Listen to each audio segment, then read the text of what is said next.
Let the train!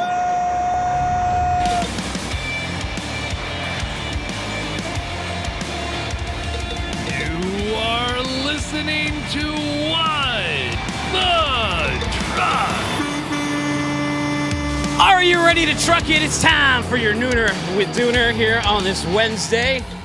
Welcome, everybody, to the show. You know, everyone's trying to figure out what's going to happen with peak season this year, aren't you? Does it mean the end of your business? You're going to have some great imports? You're going to keep freight moving? Well, here's the bad news. It's going to be tepid, according to FreightWaves. Check out this chart right here. They just put out this demand planning chart using some of their most recent data, and it says right here, only 50% of small to medium-sized businesses plan to increase import activity during peak season. 57% of SMBs report a decrease in consumer demand. 74% attribute that slowdown to inflation. Good news, only 17% of shippers report supply chain disruptions. Things have unwound. Although if you're looking over on the ports on the West Coast, well, shippers they're getting a little nervous. They called out to the White House. They called out to Biden, said, could you settle things over there? Here's the bad news, too. Trucking won't be able to count on peak season imports to prop up this depressed market with demand where it is. In fact, CNBC says exports fell 7.5% in May from a year ago, far worse than the 0.4% decline predicted by a Reuters poll. Not sure who they were polling. Ahead of China economics at Capital Economics says the decline was so sharp that export volumes are below their levels at the start of the year after accounting for seasonality and changes in export prices. My buddy Jason Cook says, at this given moment, we see significant downside pressure in rates becoming more and more pessimistic on peak to half recovery every week. Join the club. Join the club. All right, guys, on the show today, let's get into what's on deck here. On the show today, I'm talking to Clean Harbors' Cody Bullock and F2F Transport's Chris Gonzalez about the NASCAR race to declare the fastest team in freight. We're going to recap our NASCAR racing experience event at the Atlanta Motor Speedway. We're going to talk about maybe their views on peak season and what's good over at Clean Harbors and F2F. We got Zoom CEO, the most handsome founder in freight, Mustafa Azizi. He's going to share tales from the world of fraud and double brokering. He's going to talk about building or buying freight tech, the joys of owning a golden doodle, and maybe even the worst strap work he's ever seen. Then we got super trucker Justin Martin to bring that driver perspective, that view from the cab. He's feeling a sense of relief after House Bill 1457 passed in Washington. It forces shippers and consignees to provide bathroom access to truckers. We're also getting into why some drivers don't wear their seatbelts. Big new report from the feds here. And naughty, guys, what are you doing out there? Wear the belt.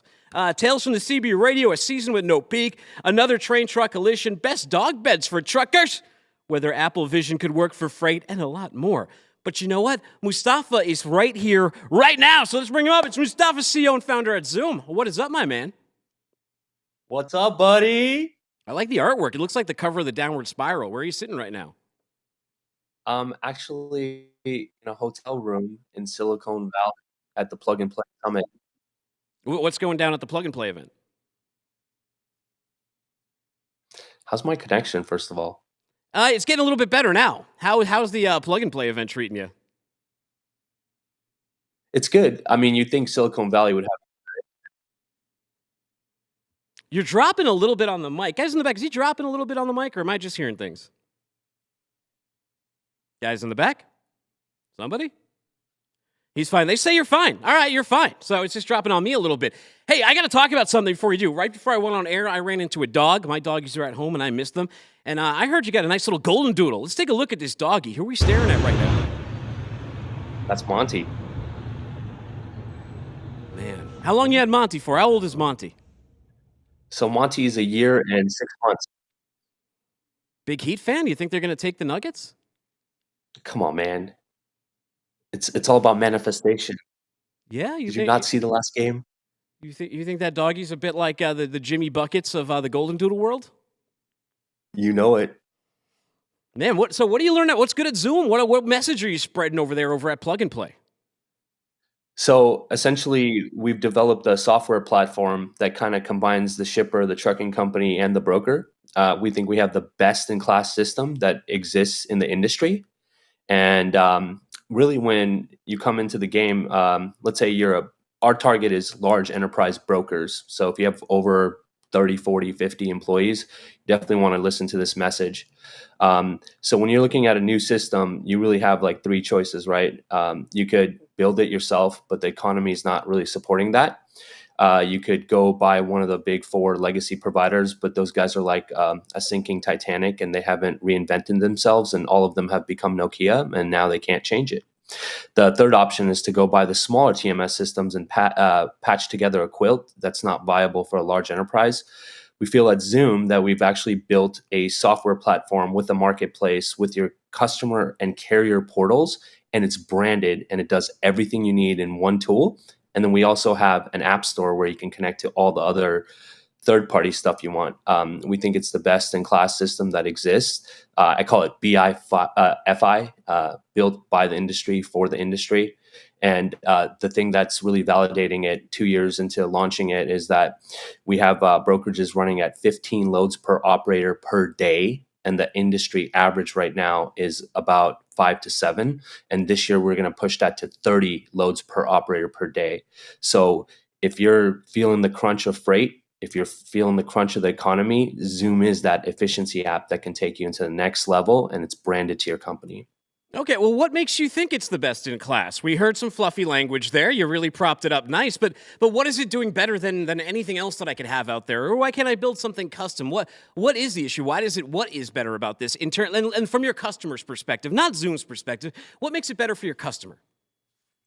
So really what differentiates us is that number one, it's really quick and launched. We say something like, if you're a large enterprise, right? If you're a $1 billion company, we'll get you off the ground in 12 weeks or the first year is for free. Yeah. Okay. Who can say that? Second thing is that we'll train you and upgrade you forever, and you'll always have the most cutting edge technology. The third piece is that we have data and a lab that will prove to you that we can get you to 15 to 1, which is like the magic number that everybody would like to hit. So we look at it not so much like a fluff play. We look at it as give us the platform and let us prove it to you through the scientific theory. Interesting. You got a good use case from one of your customers recently? How are people using Zoom these days? Yeah, when I first started talking to you last year, we were just launching it. You know, we had our own digital brokerage and we proved it out as the lab grew. Now we're kind of exiting that model and just looking to enable the industry with the best tech platform possible. And right now we have 4 enterprise customers. So if anybody wants to connect with us, I'll connect you with them. And you can talk to them and they'll tell you that, hey, we got off the AS400s, we got off the systems, and Zoom is the real deal. And by the end of the summer, we should have 3 of the largest logistics companies in the world on our platform as well. You know, I just read a post from some sales guy on LinkedIn. He was talking about the freight tech market, right? And he was talking about the challenges of selling in a market where a lot of people still have those AS400s that you just mentioned. How have you cracked the code of getting people off the AS400 and into new freight tech? Well, not through the front legacy. Oh,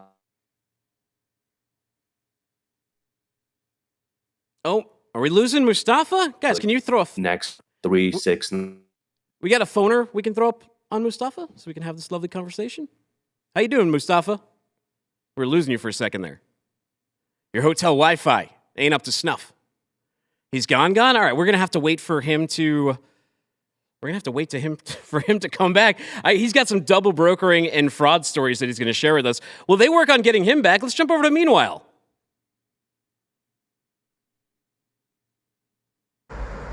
I think she might be. Mama, what are you doing? And, oh, no. Mama. No.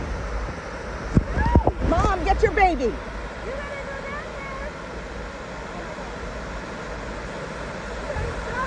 Go ahead, Mama. Go on. Get your baby. Get your baby, Mama. There you go. Oh my God. Oh my God. Mama. At least she went after it. I was scared she wasn't going to. Oh, the males. Wow. All right. Hey, guys in the back, we got Mustafa back. Any luck on that? Can I have an update? No luck on Mustafa, but you know what? I see the lovely Chris Gonzalez is already sitting in there in the bullpen, so I'm going to just talk with him while I'm sitting here. Chris, what's up, man? What's going on there, Dooner? Dude, where are you hanging out right now? I am in Kissimmee, Florida. I happen to see a Puerto Rican restaurant, and obviously, that's just somewhere where I got to go eat. What's your meal of choice at the Puerto Rican restaurant? Arroz con gandule, con lechón, plátano, and pasteles. Oh, can you repeat that? No, well, yeah, go right, throw it one more time at us. What does that take? I was going to ask you a little later into the interview what F2F Transport's up to, but let's start there while we're waiting for Cody and before we get into the NASCAR experience. What's happening over at F2F Transport, my friend? Man, a lot of good things are actually happening. So F2F is an owner-operator agent company. We're 100% owner-operator, agent driven. Our owner-operators choose to do as they please. If they want to work the market, if they want to work within the relationships with our agents, kind of works both ways. We're running flatbed, we're running van. So whatever the market's doing better in, these guys have an opportunity to flex with. Nice. How is that right now? Is it easier to find an owner-operator in 2023 than it was in 2022, or is it harder? Oh, no, by sure. The owner-operators are out there, right? It's just a matter of, where's that owner-operator at? What's that market looking like where he's at? Can he be profitable? I know many owner-operators right now who have hung up their keys until the market changes, and some other guys are sticking it out there. So it's the regular swings of trucking. Nice. Well, what are you learning this year from at this position? What are you learning from the drivers? What are you learning from yourself? We always got to win, right? That's kind of one of the biggest things is, I got to say and unfortunately this last weekend I did not win, but, obviously I'll win at the agent program when it comes to it. I would say that the owner-operators right now are more inclined to listen to what's going on. What can they do to be able to better their business? How can they get smarter about learning what their rate per mile is and, what those costs are within that rate per mile? And a lot of guys are really starting to learn that because they might have jumped in 3 years ago when the market was so good that you really didn't need to know what those metrics were, and you could have been successful. But now that things have changed, partnerships with our advocates at F2F and our contractors, they're able to work together on, okay, how do I get smarter about running my trucking business? Got to be smarter right now. We're playing on hard mode. I'll come back to you when Cody jumps in. We'll jump into this NASCAR thing, but my previous guest has fixed his connection. I don't know if you know the wonderful Mustafa. I know you're the second most handsome guy in freight, but I think Mustafa might be the most handsome. So I'm going to jump back to him real quick, Chris. I'll be right back to you. Mustafa, what happened over there? Did you unplug your phone line? Man, I'm in Silicon Valley and I don't have good internet. You would think like the height of tech would have the gig like we do here in Chattanooga, but apparently not. I guess not. Hey, tell me some double brokering stories, man. When you texted me before we did this interview, you said you have some crazy ones. Yeah, there was one. Okay. Well, there's a few of them, right? When I worked at JB Hunt, I gave this carrier maybe like 15 shipments. And then the next day, the tracking team got back to me and said, hey, this guy's moving 15 shipments for 4 customers, and they haven't moved. So I took things into my own hands, and I drove to the guy's office. Oh, did you? So what happened when you got there? It was a pretty sketchy situation. It was like a sweatshop over there when I got there. And then talked to the owner for a while, had him drive me to the yard where he was double brokering all the freight. And I kind of had him show me all the different trailers. And then I stayed there with him for 14 hours until every single one got shipped out and delivered.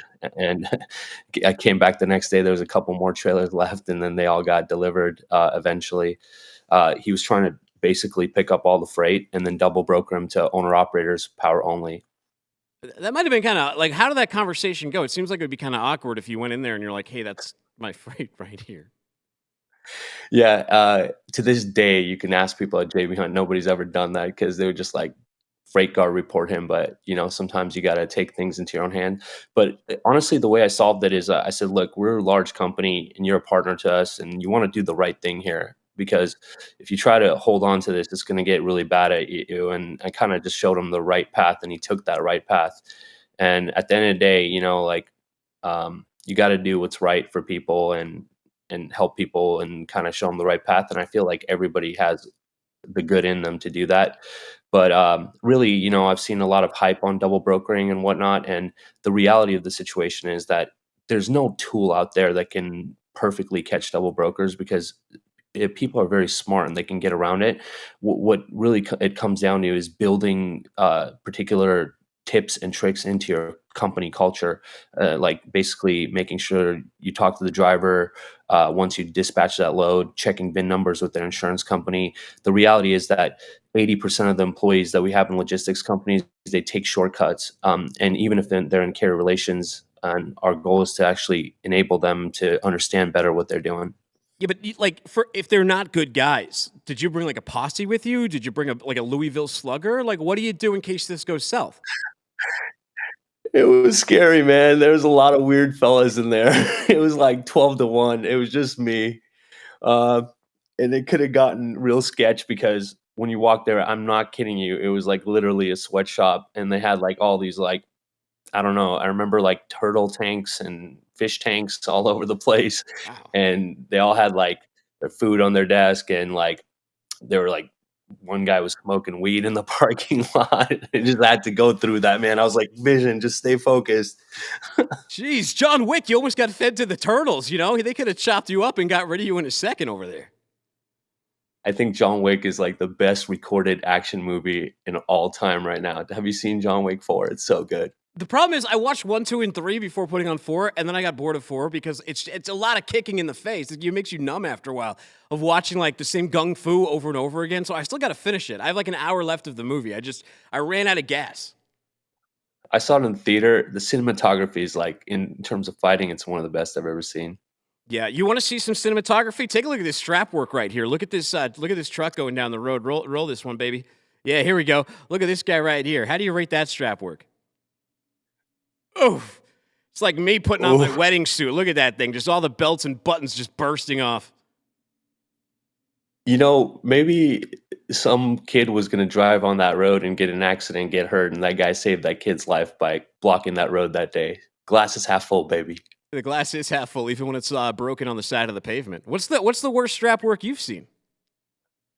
So, one time I paid this carrier to move like this $1 million machine on a flatbed, and he was supposed to deliver it to the consignee with no other freight, and it was a small piece. So again, he double brokered and tried to put more freight on it, and he arrived with like, instead of delivering the other freight in San Diego first and then going to LA, because it was less miles and he's so lazy, he decided to come to LA with the other freight on it. And it was 14 horse statues strapped on top of each other. So you want to talk about Trojan horse? That was the worst strap work I've ever seen. What do you do if someone books a 9-piece bucket, but they decide to put a 12-piece bucket on your flatbed? You get more barbecue sauce. Wow, yeah, well, the KFC barbecue sauce is pretty good too. Underrated. People always go with the gravy, but sometimes you got to grab that barbecue sauce. I mean, how big is that chicken? It would be like, monster size. It's got to be flatbed size. Mustafa, thank you so much for stopping by the show today. I really appreciate your time. People want to find Zoom, or they want to find you at this plug and play event you're at. Where are you? Where do they find you? Man, we're like the concept of now. We're everywhere. Just go on our LinkedIn, go on our website, and connect with us. I can't wait until you have the Apple Vision and we can just look at each other through goggles. I can't wait to see you in person, buddy. I can't wait. Are you in Cleveland? Coming to Cleveland? Yep. All right. We'll see you in a couple weeks then. We'll see you in a couple weeks, Mo. Hey, thank you so much for stopping by the show. See you guys in Cleveland. All right. Take it easy, brother. Good times out there. All right, man. And now it is the other two participants in the race to define the logistics industry, the NASCAR experience, to prove who the fastest podcast in freight is. It's Cody Bullock from Clean Harbors and Chris Gonzalez from F2F Transport. Gentlemen, welcome to the show.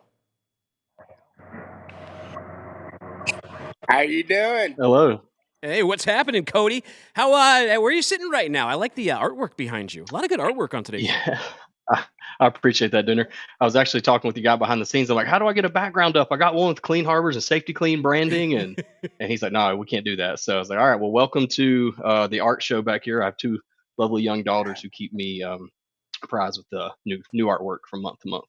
Kindred spirits. I got two young boys, so very, very familiar with the game. So we kind of set the table on this on Monday. We were talking about the NASCAR racing experience. I had cents per miles. Charles Gracie on the show. He finished in second place. It was a phenomenal time. But Cody, you're even deeper in this. You're the one who invited us all out this. Tell us a little bit about how Clean Harbors works with NASCAR and how this whole NASCAR racing experience all came together.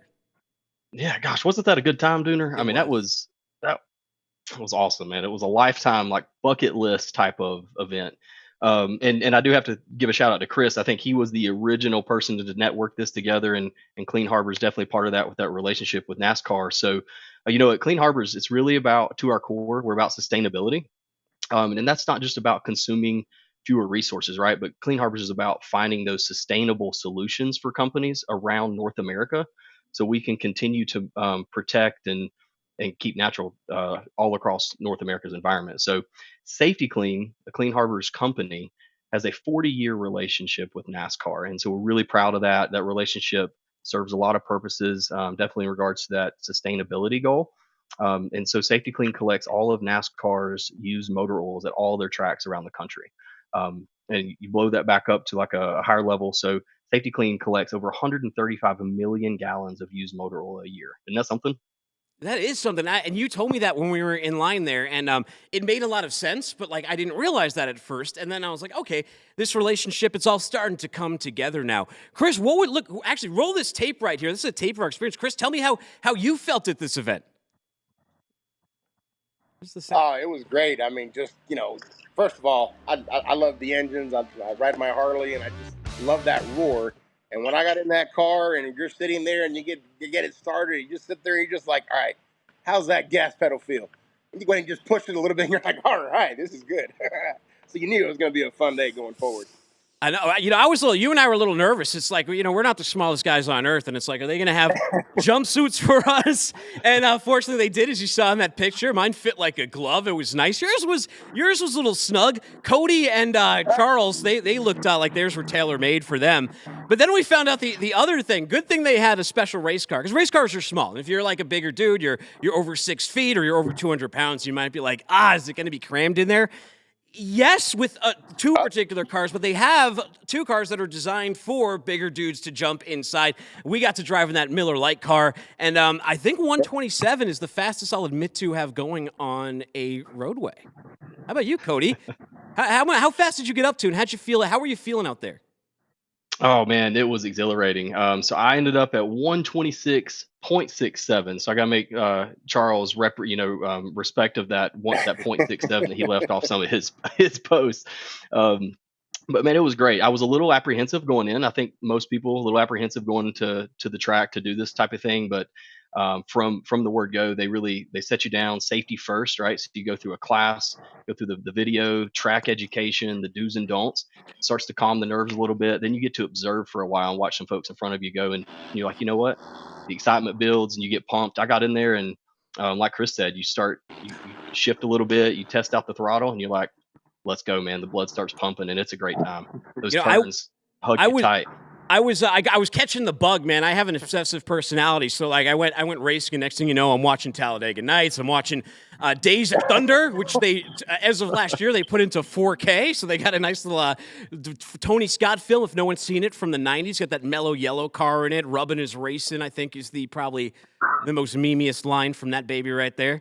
Know what the cool thing is, though? Like, Atlanta Motor Speedway, I drove by it all the time, always wanted to race it. You can do it here. But with NASCAR racing experience, you like Talladega? You like Daytona? They got those. You can go to these marquee tracks and actually not just have an experience of being in the car, but the experience of being on the track, which is just as much part of it as being in the vehicle itself. And I would agree with you there, Dooner. I mean, like yesterday, I was over at Daytona track and just standing over there, and I'm like, looking at that long stretch, and that long stretch is so much further, Oh yeah, it is. I did a smaller track in Connecticut once, and you didn't really get the straightaway speed to pick up. This was a different kind of car. I don't even think I even hit the brake once when driving it. Everything is just like RPM controlled. Once you get into that fourth gear, and you're just waiting for that spotter to give you the go ahead to go up another 1,000 RPMs and try to set that speed record. You did good, Dooner. We're really proud of you. Rough Well, start. It's all about the way you finish, as you said. Well, it was like I Uh, told Charles I was like the pod racer in the pod Anakin's pod race in the Phantom Menace. It just took me a second to get off the line, but you guys were like this Sepulva out there, and I was able to get past you. But I got to say something. Can this become a circuit? Can we start a circuit here and challenge other teams and like make this a thing? Where can we go with this? I think that's a great idea. We need to see some more characters involved with this. I got to agree. Yeah, absolutely. I'm all in. I'm all in, Dooner. The Clean Harbor Safety Clean relationship with the NASCAR. I was actually talking to some family members yesterday about the experience and said, this is the type of thing where you're like, maybe it's a bucket list that I do like all 17 tracks. I think it's 17 they do over the course of your life. You just make the tour, do the experience on all of those iconic locations. That would be awesome. You've been doing some other iconic stuff. A company I have here almost every Christmas is Wreaths Across America. Clean Harbors just did you just moved some stuff for them for Veterans Day. Tell me a little bit about that experience. What's the relationship between Clean Harbors and Wreaths? Yeah, so really excited this year. So we got to dedicate a military wrapped truck to an Army veteran of ours, Rob Roy. So there's some videos out there online and at our corporate webpage. And so we're really excited to be able to extend that. There's Rob right there on the screen. So that is one beautiful truck, representative of all the armed forces, Wreaths Across America there in those images imposed on that American flag. And so Rob's a special driver for us with his years of service and some recent family loss. And this meant a lot to him personally and professionally. So we're excited to see that bad boy run through Arlington this year. Very emotional moment for him there. So we're excited to have that partnership with Wreaths Across America this year. Another thing you were telling me about, and also, hey, a little cowbell for that relationship. You are the GOAT, sir. Another thing I thought was cool. I was telling you, I took my boys out in Chattanooga to a monster truck rally, and it was not like the big name monster trucks. Like instead of Gravedigger, they had like Burial Plot. Like instead of like the Great White Shark, they had, I don't know, like Guppy or something like that. But you guys had these like in your parking lot. Or at Gillette Stadium over in my neck of the woods, Norwell, Mass. What was going on here? Yeah, it's a great day for the event, the community, and the Clean Harbors employees up there locally. I've yet to make it up for one of those, so maybe I can get up there this year. You can tag along with me. Just a community event, right? So other partnerships and sponsorships we have. So excited. There's the corporate office right there in Norwell, Mass. So yeah, it's just a wonderful stretch out to the community there to drive some engagement and awareness. Wow, maybe we can all get in some of those monster trucks and crush Charles Gracie's truck. We can just run right over that thing. Yeah, so let's do all the 17 NASCAR tracks, and then we'll move over to the monster truck races. How about it? Now, Cody, I know you have a hard stop at 12:30, and you wanted to get something out there about your owner-operator program. Take it away. Sure, I appreciate that. So Safety Clean, as I mentioned earlier, that's a Clean Harbors company. Drives a lot of the sustainability through the liquid hazardous waste. And I come into play in the Clean Harbors side with our national transportation line of business, which is going to be that internal trucking company, right? That private fleet or the Class A over the road type of driver profile. We have a wonderful contractor owner operator program as well. And so we've doubled over the last 12 to 18 months, we've about doubled that fleet, and we're looking to see that growth continue. And we offer a wonderful private fleet package, right? So we pay for all miles driven. When your wheels stop turning, we pay for all miles while you're sitting. Good hourly rate for that. No additional fees either, Dooner. So we pay for the ELDs. We pay for plates, registration, you name it. We try to supply that and take that cost off the owner operator because our internal business model really gets back to that sustainability mission. And so as a business owner, you can come into Clean Harbors, the National Transportation Division, and build your business based on, projecting revenue, right? So it's internal freight about 90% of the time. So you know what your asset's going to be bringing in month to month, year to year. Sets that baseline. You're able to expand that business, add trucks. In the past year, we've had numerous single truck owners go to 2 and 3 trucks just because of that consistent freight, that consistent way to build the business. So it's been a phenomenal last year and a half for us at Clean Harbors. Cody, thank you so much, and thank you so much for bringing us down to that NASCAR trek. Let's keep that momentum going. Keep doing those good services. And Chris, before I let you go, one thing I saw that you put on your LinkedIn was you want some help supporting veteran nonprofit organizations. They got a silent auction going in. Can you tell us about that? Yeah, so the Freedom Classic is actually tomorrow in Oxford, Alabama. I'll actually send the link if you wanted to share the link on your site. But we have a silent auction. There's a Mosswood rifle. There's a NASCAR racing experience on there that you could bet on. There's coolers. There's Jack Nicklaus signed autographs, flags, various other items. So all the proceeds from the event are going to two nonprofit organizations, Reach Across America and to Waypoint Vets, which is a nonprofit organization that essentially empowers veterans through adventure and healing. A great organization. It's at waypointvets.org. For those of you who have never heard of it, check it out at waypointvets.org. You can also, like I said, silent auction. It's the Freedom Classic. Chris, always doing the Lord's work out there. Thank you so much for checking out. Thank you to both of you. Everybody go check out Clean Harbors if you want those jobs. And as Chris told us at the beginning, F2F has some great opportunities going. Check out F2F Transport. Gentlemen, until the next race, thank you for stopping by. Appreciate it, Dooner. Thank you, Dooner. Really enjoyed it. Don't be a stranger. Good guys over there. All right, everybody, elsewhere. Let's see what's happening.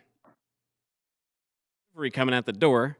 That's actually kind of a cool device, too. He's got like a roller pizza warming suitcase. He's knocking on the door. What the hell is that? What the hell just...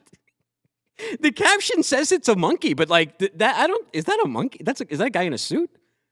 Is that a monkey? Is that an anteater? What the hell is that creature? Guy in a costume, a dog? I'm not really sure. Guys in the back, you think that's a monkey? I got to take a poll. Guys in the back, is that a monkey? Okay, they say it's a monkey. I don't know. Super Trucker's here now. Justin Martin. Is that a monkey? What was that creature, man?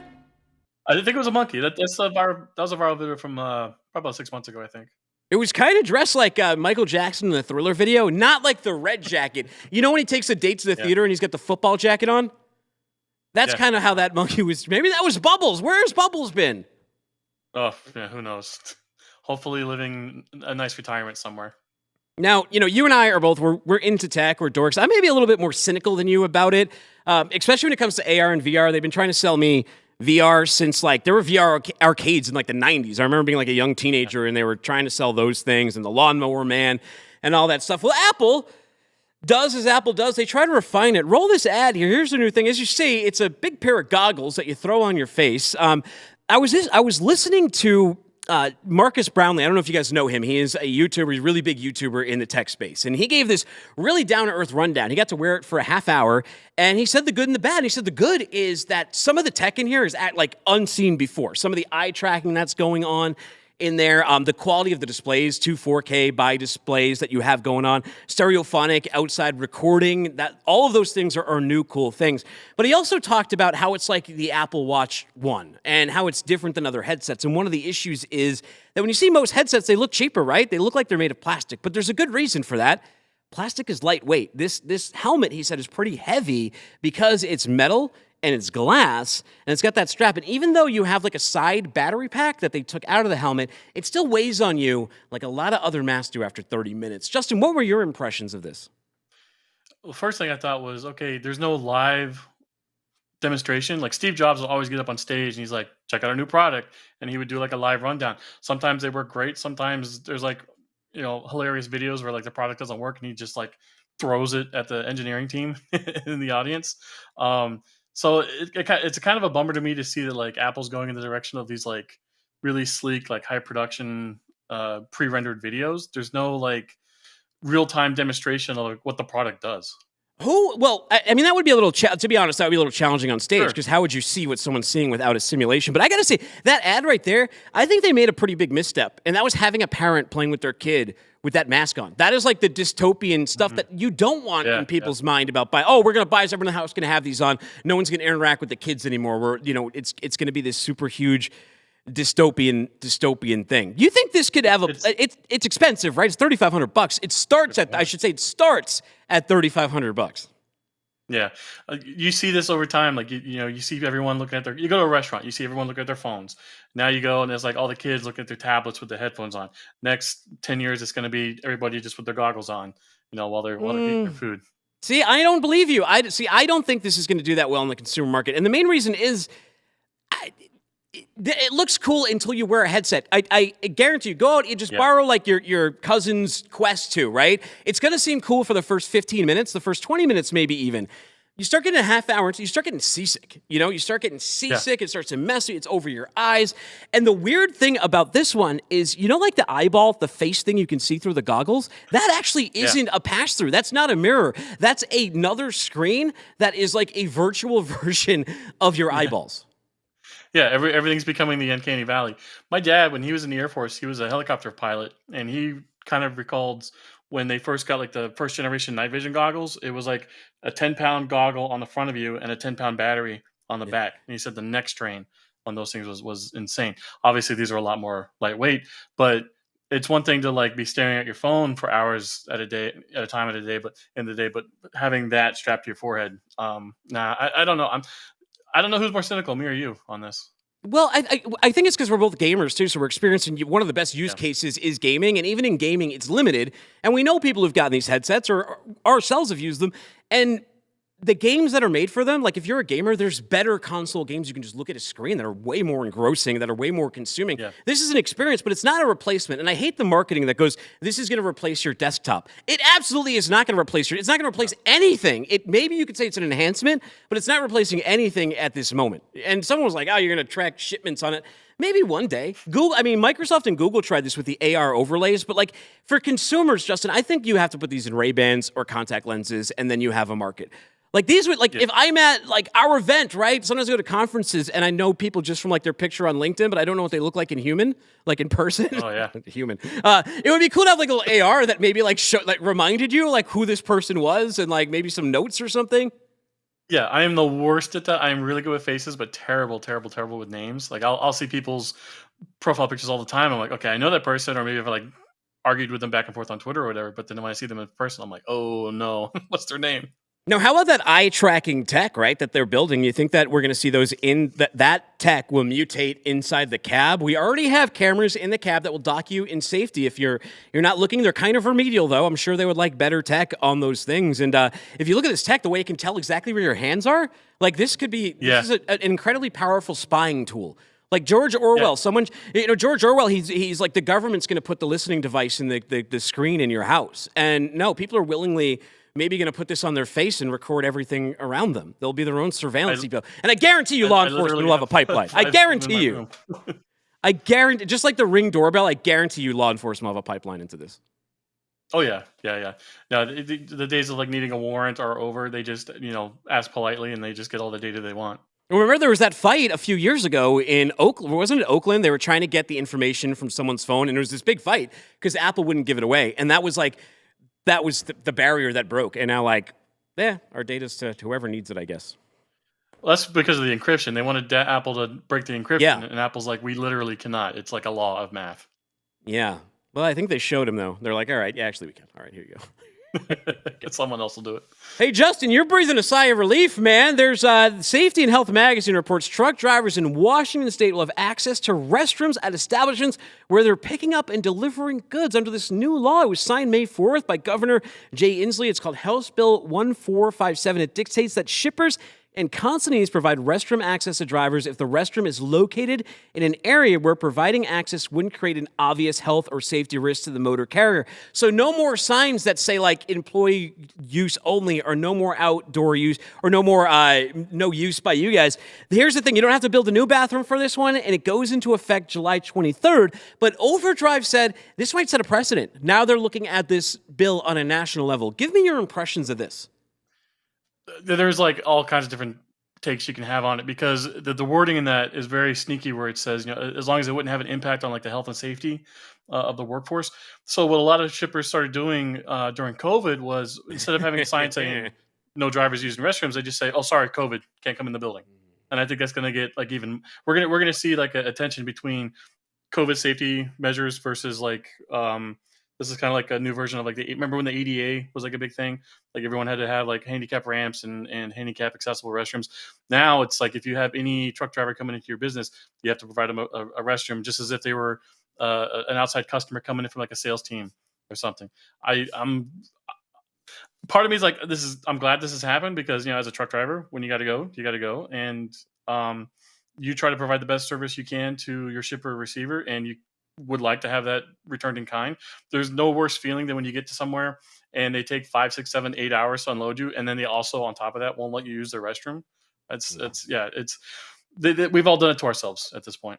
Yeah, but what are the libertarian truckers saying though? Like usually they would be against a regulation, even if it benefits them, right? Yeah.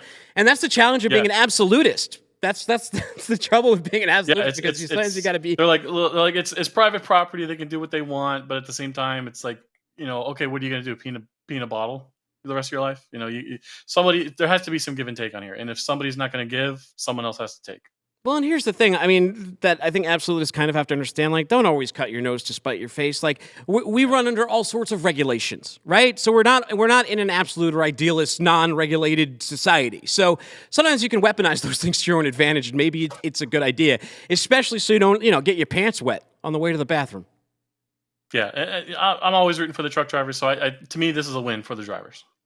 How about this one here? So a new report came out, and it's kind of surprising. Trucker fatalities are down for drivers not wearing seatbelts. Justin, what is with drivers not wearing seatbelts when they're trucking? I think it's a generational pride thing. A lot of guys grew up before the seatbelt mandatory laws came into effect, and it's just kind of carried on into their driving careers. When I was a supervisor at the post office, when we upgraded our fleet to the new international trucks, those trucks won't even go into gear unless you have your seatbelt on. So we started noticing guys were like, plug the passenger side seatbelt into the driver's side seat to get around the restrictions that the truck implements. Some guys were even like ordering those like quote unquote off-road Jeep seatbelt bypass things off of like eBay and stuff and using those as well. I don't know. Most I don't know anyone my age that doesn't wear a seatbelt, either in their personal vehicle or in the truck. And it's click it or ticket. That, like 64% of drivers who died behind the wheel, truck drivers who drive behind the wheel, weren't wearing the seatbelt. To me, that number is that's a little high. They had better like propaganda ads when we were kids about putting like seatbelts on. They would have better like public service announcements. But if you look at this data here, in 2017 there was 4,587 crashes. Went up a little bit in 2018 to 4,600. 2019, 4,700, 2020, 48, and then you get to 2021, and it's 5,370. Now, granted, there was so much freight out on the roads. Obviously, there's going to be more accidents, and the percentage actually didn't change. 2018 percentage, 2021 percentage, 64% of fatalities were drivers not wearing safety belts, although nearly 100 more died in 2021. It seems sort of crazy to me. We put a poll out here, right, and of our listeners, 81% said that they do wear a seatbelt, but a disturbing 18% said they do not. Yeah, and I don't understand the reasoning behind it. If you're driving an 80,000-pound vehicle, it's up to you to maintain your safety. So you follow your safety distance, watch your speed, but then also you got to take care of yourself too. Wear your stupid seatbelt. Obviously, when you get in the yard, that's a whole different story. I don't know any driver that wants to wear the seatbelt while they're in the yard. That's kind of drilled into you early on. If you got to bail out of the truck, by all means. But yeah, I don't understand the not wearing the seatbelt. So if anyone wants to chime in and change my mind, you're not going to change it. But I definitely want to hear the reasoning why they don't want to wear the seatbelt. Yeah, I mean, look, I don't mean to put the fear of God in you, but you should wear your seatbelt. And like we said here, 65% of those deaths were someone wearing a seatbelt. You could reduce that dramatically just by taking the opportunity to click it. Is it uncomfortable? Does it get uncomfortable? Is a semi seatbelt just wicked uncomfortable after 10 hours? No, I mean, you can adjust it however you want. There's a slider on the side of you that adjusts, the tension on your neck. Wear it however you want. I would think so. Like I've been on long road trips. Like the seat, I don't even know that the seatbelt's there. Like unless I'm really trying to futz around. I have a beard. Like I don't get it caught. I don't get it caught in the beard at all. You put it on, you pull the beard over, good to go. Oh, you don't buckle your beard in? No, it's over the seatbelt. It's long enough to. Look at flatbedders. There's a new trend going on. Well, this isn't really a new trend, but maybe it's just getting more crazier. I want you to rate the strap work here, and it's putting a lot of trucks will do this. You see a flatbed, and they'll put a little truck strapped on the back afterwards. But this guy, he went with like what? He's got 4 Tonka trucks hanging out on his flatbed. Yeah, I guess he didn't want to do the whole like roll them and twist them up and lock them away. And if he's got the trucks, I want to know, did he buy those trucks or are these ones that like he found on site somewhere? No, I love this. It puts a smile on your face whenever you see something like this. Yeah, but let's take a dark turn here. What if he's a serial killer and those trucks are from like other flatbedders that he's killed along the way? Remember in Universal Soldier, there was the guy who was taking people's ears and he was making a necklace out of ears. This is like that, maybe. I hope not. I hope that's not the case. Do you think like our listeners under 35 have ever heard of Universal Soldier? They probably don't even know like the joys of JCVD. Yeah, and got how many sequels? There's like 7 of them, I think. Yeah. The franchise refuses to die, just like the soldiers in the movie. They got to know Bloodsport, at least. You guys know the story of Frank Dukes and Bloodsport in the back? They got nothing. Zoomers, man. It just said the BC. This is sad. This is very, very sad. It's also sad, the market. Let's see how the market's treating this. I think she's a broker over here. Let's take a look. Me again, here to about the freight market. Surprise, new and different. I know. But it's never gonna stop amazing me. And by amazing, I mean make me homicidal. I have a driver that's gonna be ready to go in Denver in about an hour and a half.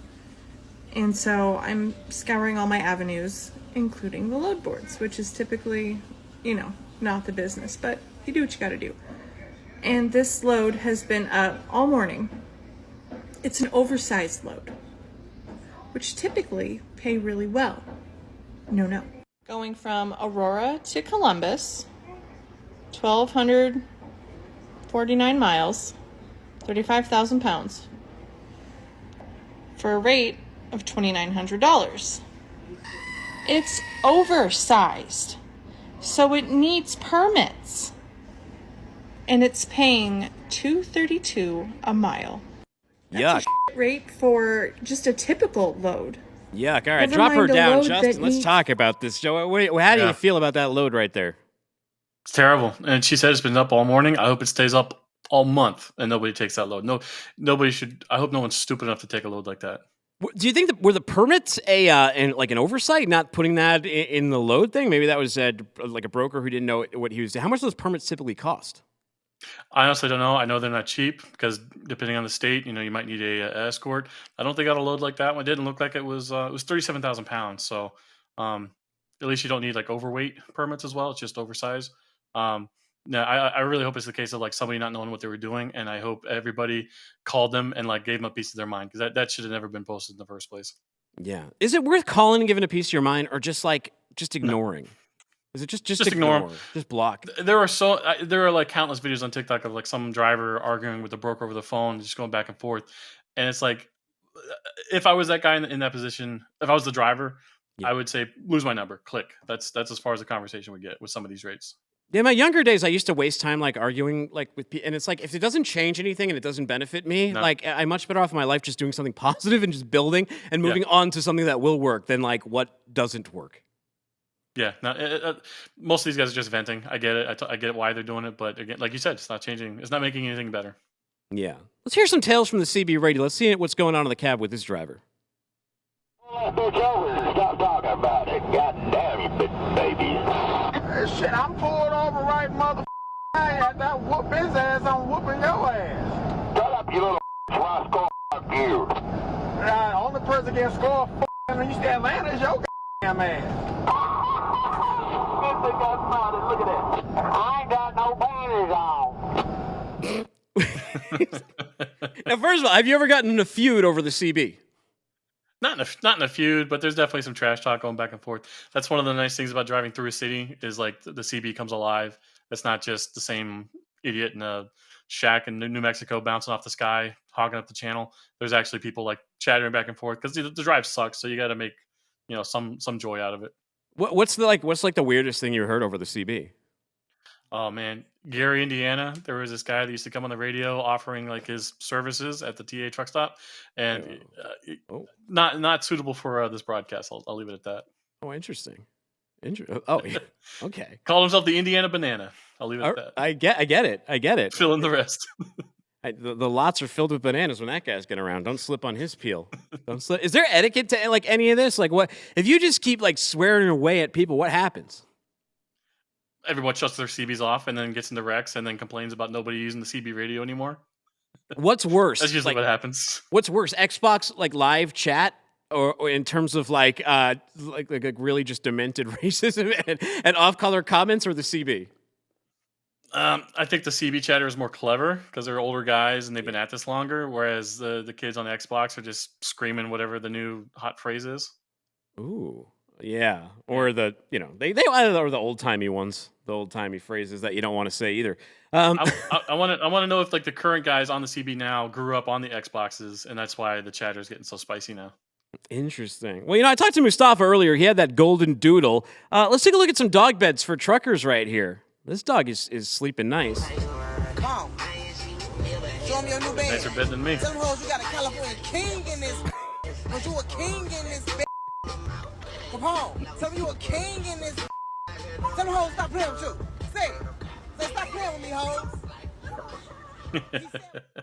She's just gassing that doggy up. I would like to see her gas up my dog, Randy Savage. He would go insane just bouncing up and down. No, you don't want something like that in your truck. You need like a nice mellow, cool dog to like watch the trees go by while you're driving. You don't want like some kind of crazy little yappy hype dog while you're trying to drive. Well, your dogs kind of mirror your energy. I think that she was gassing him up. She was bringing him to where she needs to be. She needed him to be a king. Do it at the truck stop, not while you're driving down the road. Do it at the truck stop. Don't just gas her up. Everyone also said, is there like a specific dog bed that anyone recommends for a truck? And they just said, no, they don't really make a specific truck one. Just find a comfortable dog bed. So like the same kind you might throw in your house. Just make sure it fits. Yeah, that one was interesting because it was like a high box. Most of the ones I see, it's just like the same dog. Like I have my cat bed right here. That would have been perfect for a small dog too. Do you gas your cat up like that? Or are you like, you the king, MFer?